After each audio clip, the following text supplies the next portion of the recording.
Hey y'all, MasaeAnela here, and welcome back to another episode of Paper Mario: The Thousand-Year Door. In the last episode, we wrapped up Chapter 4, which means we get to leave this cozy, sleepy, little town. It's a little bit creepy here, so we're off to, brighter pastures, I guess? But, I do really like this chapter, so it's a little bit sad to leave it behind. It's definitely visually very interesting. But, we do have our usual email. Oh my goodness, Mario, it sounds like you got an email. Yeah, you don't say. My dear Mario, I have finally learned what the legendary treasure is. I can't read. It is the spirit of a demon. The X-Nauts plan to use its power to take over the world. They're collecting the crystal stars so that they can open the thousand-year door and unseal the demon's spirit. Those same crystal stars can also be used to reseal it.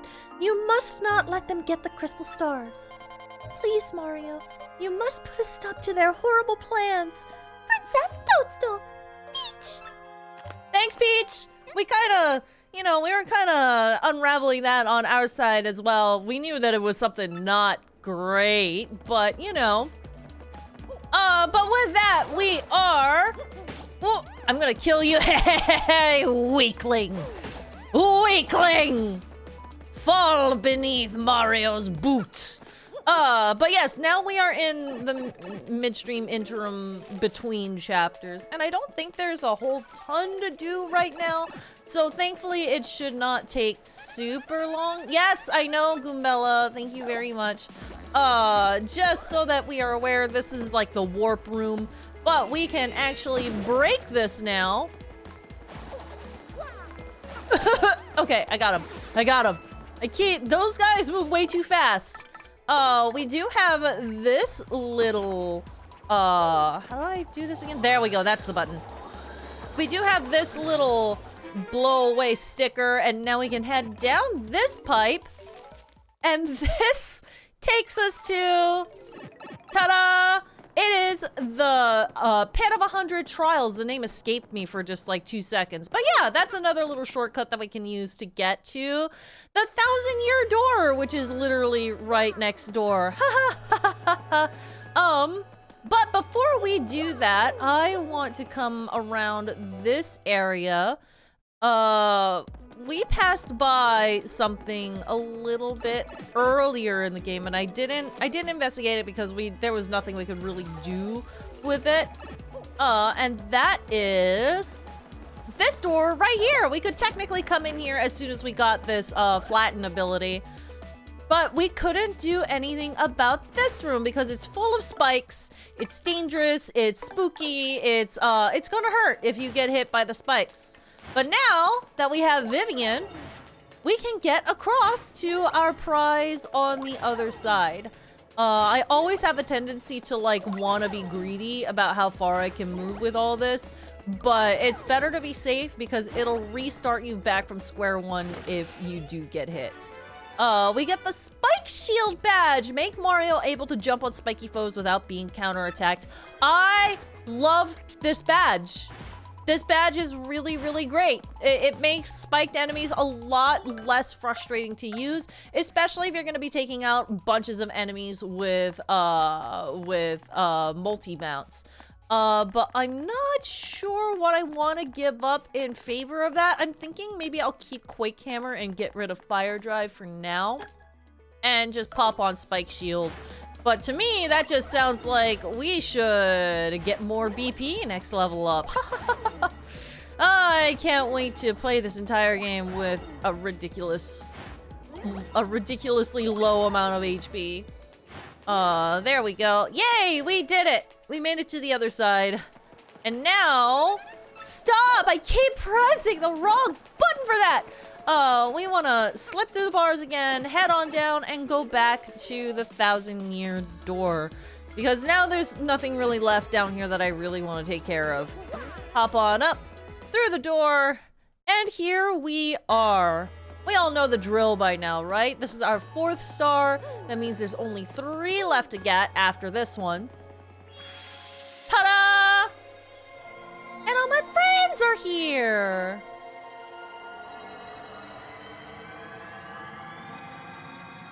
I still just really love the effect of this magic circle. It's just so pretty to me. This shade of blue is probably one of my favorites. So I'm like, ooh, yes. But with that aside, the map raises above us, and we get to see where we're going next. It's almost like a game of guessing. What area are we unraveling this time? And this time, it's gonna be a little island. Look at that. Skulls and palm trees and ocean. This is definitely my vibe, so I'm very excited. If you've been around, you probably know that I am a sucker for tropical areas. That's why I love Super Mario Sunshine so much, even though it's a wonky game. We better hurry, don't you think? We should go up to the professor's office. I have to let him know about the princess's email. Oh, yeah. I mean, we already knew that it was bad news. I feel like that's old news at this point. Oh, what? He screams every single time. That was written in Princess Peach's email? Oh, the legendary treasure is actually the spirit of an ancient demon. And those Phaetons want to use the crystal stars to open the 1,000-year door and resurrect it? How bone-chilling. Sadly, it does seem to be consistent with what I've uncovered. What have you found out, Professor? This is rather long, so you'd best listen well. All of you ready? And you there! Whoa! Okay. Yes, sir. You there in front of the screen. You listen up too. Wow. What's this sudden fourth wall break? Oh, what's up with that, dude? Have you been seeing me the whole time? Don't judge me and my gremlin clothes, okay? I am peak pajama right now. Don't judge me. Maybe I'm missing something.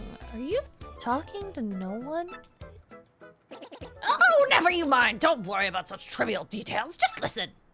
The great cataclysm that destroyed the city, which once stood here, many will refer to this demon. Well referred to this demon. Wow, I'm screwing up a lot of these text bubbles today. Whoops, I'm sorry, dude. It said that the 7 crystal stars were actually created by that monster. And that this thing uses the power of the crystal stars to try to control the world. According to legend, the demon was defeated in the end by 4 heroes. But only the beast's physical form was destroyed. Its spirit could not be eradicated. So the heroes used the crystal stars, which they had stolen from the demon, and they sealed its wicked spirit within the Palace of Shadow, locked behind the 1,000-year door. From this, I gather the crystal stars cannot distinguish good from evil. So if they're all united, they could either seal away or resurrect the demon. It seems that who wields the crystal stars determines if they're used for evil or good. I guess we ought to consider not collecting the crystal stars then. Does anyone think it might be better to destroy them once and for all? That was my first thought too, but further research suggests we can't do that. There's a slight possibility that the 1,000-year door is weakening. It seems the crystal stars hold the power to seal the beast for 1,000 years. So once 1,000 years pass, the power to keep the door sealed shut will fail. And unfortunately, this year may be the 1,000th year. Because of course it is! Man, we love being in a year of prophecy. In other words, we must be ready for the demon's return, even if the X-Nauts fail. Oh, then I guess we'd better find the rest of the crystal stars if we want to seal that demon, huh? Where do we start? According to the map, it appears to be somewhere on Keelhole Bay. Keelhole Key, not Bay. Huh, words, hard. I'm not too familiar with the place, but I've heard countless unsavory rumors. You live in Rogueport. Unsavory rumors should be like second nature to you. You know, the usual stuff, vengeful spirits full of hatred, evil curses, things like that. I'm sure the sea salt's down by the harbor no more. You should head there first. Sounds good, my guy. Thank you very much for the update. Jolene! Doing well, Mario, or rather, the Great Gonzalez. I realized I never thanked you for handling my request, so I decided to email you. Oh, you're welcome! I never thought for a moment that you, a former champion, would end up taking care of the wrestling trunks for me. After you left here, know what what Mush said to me? He said, there are some things that can only be understood by fighting. He's an odd one, Mush. He's actually training now. Yes, he's planning a comeback. You should come by the Glitz Pit if you get some time. You're just the type of star the fans crave, you know? Take care, Jolene. I love how the characters can reach back out to you after you, like, reach certain parts of the story, or if you go out of your way to do their trouble. This is one of the most charming things to me. It's a really nice and quick and easy way to see what kind of impact you're having on the world. And speaking of which, Spicy! Yes, hello to you, I am Bobo. Bobo, but I hate you. How dare you? Your quest was so annoying, speaking of which. I have been unable to forget that savory hot dog flavor. My taste buds are sweating in anticipation of your next spicy visit. I'm never going to you again. By the way, have you heard dry bouquets are not flowers that have withered and gone dry? They are actually flowers that have had the clocks of their lives adjusted to tick just a little slower than normal flowers. I hope you will take the time to stop and smell these delicate flowers. In fact, I would like you to come visit me again with the above mentioned item. Yours in spiciness, Bulbulber. You know, you could just like go to the Glitz Pit and buy a hot dog, or even just like, you know, the freaking grocery store or something. I don't know. Anyway, we do also have this. We haven't stopped by Merlin's in a hot minute. Yes. Hi, Merlin. Please rank up Vivian. She'll be able to use Fiery Jinx to attack all foes with fire. Excellent. Ooh, that sounds good, especially since I just took off the Fire Hammer ability, too. Huh? Shazumi! Shazumi! Yeah, it's kind of wild because we still have enough for another upgrade, but we have run out of party members. I mean, we've been doing really well with the Shine Sprite, so I guess I'm not super surprised. But still, we have the resources, but not the party member to use it on. So we'll leave that be for now. Let's see. Ooh, I see bug.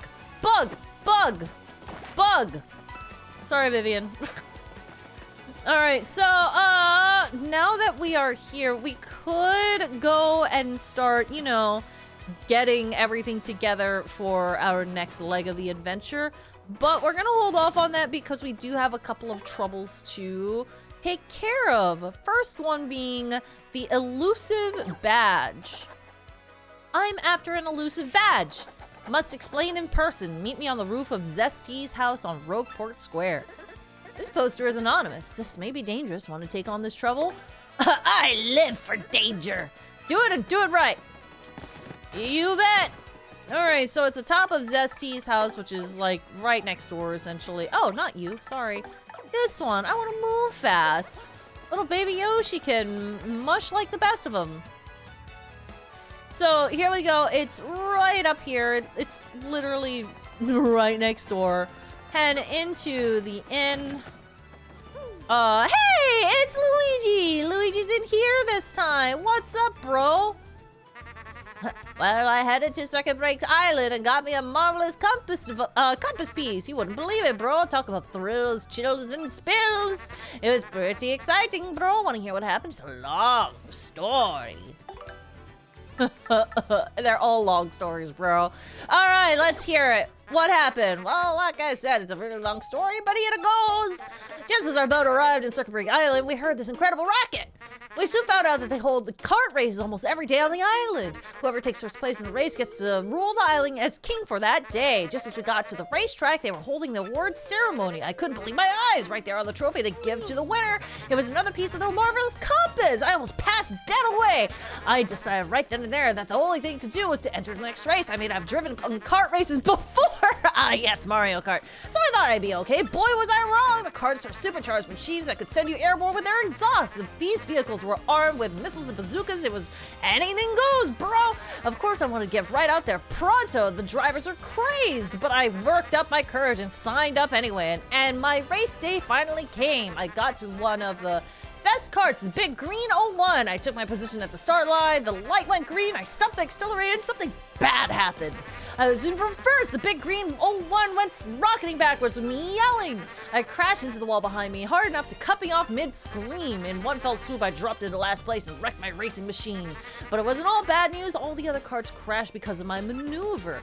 Once I got in gear and took off, I was the only car left. I won by a country mile, bro. I took the piece of my trophy and added it to Marvelous Compass. The compass came to life and pointed me towards Jazzafrad's town in the east. Then I heard that voice. Princess Eclair's voice echoed in my ears again. Oh, my princess, random words would form poetry if spoken by your voice. I will most definitely save you. Just wait for me, Princess Eclair. Sorry about that, bro. After that, I got back on my boat and came back here to Rogueport, and that's what's been up with me. Want to hear about something else? I like how he's just like, want to hear about something else? He's like, oh, I know you're on your whole journey, but mine is so important. All right, bro. Let's hear what you have to say about this story. Yeah, I'm Torque, and don't for a second think this dude's telling the whole story.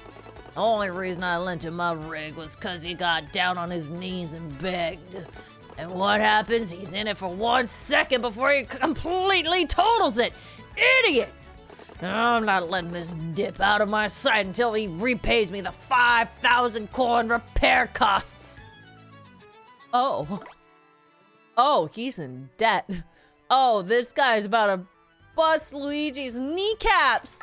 That's unfortunate, bro. Let's see what the news is here. That's Luigi's pal, Torque. Doesn't sound like a pal. So I hear he's like totally an excellent mechanic. According to Mechanics Weekly, that tool in his bag can basically do anything. He seems ticked off, though. I wonder what happened. Ooh. Yeah. Well, good luck with that, man. I'm just gonna go on my merry way. So, here we go. Merry way. Look who it is. It has been a moment. Actually, you know what? I want to see what Vivian says if we talk to her here. Hi, Mr. Mustache Cutie. I'm the one with the trouble. I'm a pretty lucky girl to have a strapping fellow like you take on my trouble. Well, let me get right to it, okay? I've done all I can to find this one elusive badge, but I failed at every turn. The badge is hidden in Hooktails' lair of that much, I'm sure. I went to check that room after I heard you defeated Hooktail, but nothing. I did hear rumors that to find this badge, one has to use the wind. I have no idea what that means, though. Anyway, look for it, okay, sweetie? Well, now we know what we must do. It's backtracking time, friendos. So it's been a little bit since we've been back to that area. So it might take me a minute to to travel back for one, but I'll see you all at Hooktails. Oh yeah, also this happens. I forgot that the map is gonna activate this whole thing. Yeah, new shortcut. Honestly, to get to Hooktail, it probably would be a little bit faster to go the other way, like down the pipe on the east side of the sewers. But this is just right here. It's fine. I don't care. All right, we're here in Hooktails Castle. This is like just a couple of rooms in. Y'all remember this. Stop! I know, I'm sorry. What we want to do here, this is a backtracking star piece that we could have gotten for a while, but I was specifically waiting for this side quest because I knew that I would come back here anyway. So now we can kill two birds with one stone. We've gotten our star piece, and now I can go and find that badge too. Oh, what did you give me? Increase your coins threefold. Oh, I'm so happy to get, like, a few more coins out of that baby encounter. That's fine, I guess. So yeah, the really annoying thing about this particular quest is that you have to come all the way to the very, very end of this dungeon to find this stupid badge. You have to kind of like, kind of feel your way around. Look, we hit something right here. We can't walk on this specific area. It's very well hidden, but it literally is basically walk through the entirety of Hooktails Castle to find said badge, which is a little bit annoying, but it's fine. It doesn't really take that long. But we do have the elusive badge now, the badge Ms. Mouse is looking for. Take it to her. Does that automatically go into my badges? No, it doesn't. Okay, so it's literally, it's probably, yep, it's here. It's in my regular items for now. So, I guess that just means I have to walk back through again. Be right back. And here we are back in Rogueport, ready to report to Ms. Mouse. That face, does it mean you found the badge? Yep, here we go. Elusive Badge. Oh, well, this certainly is the badge I was looking for. Oh my, yes. Now, my sweet, promise to hear me out without getting mad. You see, I was the one who hid that badge. It was a little game of mine. I don't play games like this, lady! I don't like mind games. I have to apologize, but I knew you would find it. My handsome cheese hug. Never call me that again. You may even have even more badge finding skills than I do. I just thought of something. Perhaps I should just travel with you from now on. Because I'm sure to find lots of badges that way, don't you think? Now, about that reward, let's see. Take this badge that you managed to find, but I expect you to lead me to more. Ta-da! We got an Attack FXB badge! Now, let me formally state that you will now enjoy the pleasure of my company. Smooch! We have a new party member, and this one is completely optional. You can 100% miss Ms. Mouse if you aren't doing the Trouble Center. Here we go. Let's see what she does. Press X and Ms. Mouse will sniff the surrounding air. If there are any items or objects hidden nearby, she'll point you toward their general direction. Press block to have Ms. Mouse check for anything in the air. Sniff, sniff! Yes, there should be something nearby. Sniff, sniff! If there's an item or something of interest nearby, her nose will twitch. Now use blah again to have her check the air again. There's something right near us, sweetie. Her reaction will change depending on the distance to the item. So, I mastered it. Yeah, it's pretty straightforward, actually. In battle, she can attack enemies with Love Slap.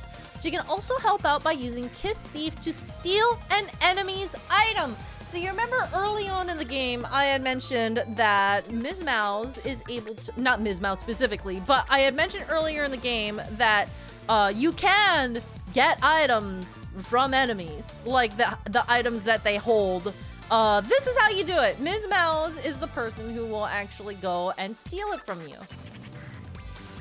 So it's finally relevant. That thing I said so many episodes ago. But yeah, this is a pretty neat reward. I mean, in the grand scheme of things, I don't think Ms. Mouse is one of the better party members. I mean, she's fine. She's not, like, you know, hugely helpful, especially if you are, you know, well-versed in the game. But if you're not and you're looking for collectibles and you want to do it organically and not look things up, she is a great way to, you know, make sure that you're not passing by anything of interest, which is really cute. And honestly, I just love her in general. She is such a cute little thing, and I love her design. Sniff the air. Ta-da! Yes, there should be something nearby. So there is something nearby. Look at her do her little thing. But I'm not super pressed about that right now. I'm just happy to finally have Ms. Mouse in our party. And now, guess what? We actually have enough star shine sprites to upgrade her. She'll be able to use tease to make all enemies dizzy. Which actually might come in handy in situations where we have a bunch of enemies that are scary. So, well, even though I don't think she's, like, super useful, we'll still use her. I'm not gonna, like, put her in a box and forget about her. But, she is interesting. Anyway, now she's all powered up like everyone else. And finally, I have pretty much depleted our Shine Sprite arsenal. I think we have like one left. Yeah, we have one left. It won't take too long to get back up to 3 for any future companions we might have, though. But with that, we're gonna go ahead and wrap up this episode here. I think we've made quite a bit of progress considering we have upgraded 2 party members, one of which we just got right now. So in the next episode, it'll be a little bit more prep. And then if we have time, then maybe we'll start the path to our next destination. But I don't know how long it's gonna take to clear up everything, so we'll see if it'll take 1 episode or 2. But with that, I will leave you guys here, and I'll see you all in the next episode. MasaeAnela, out.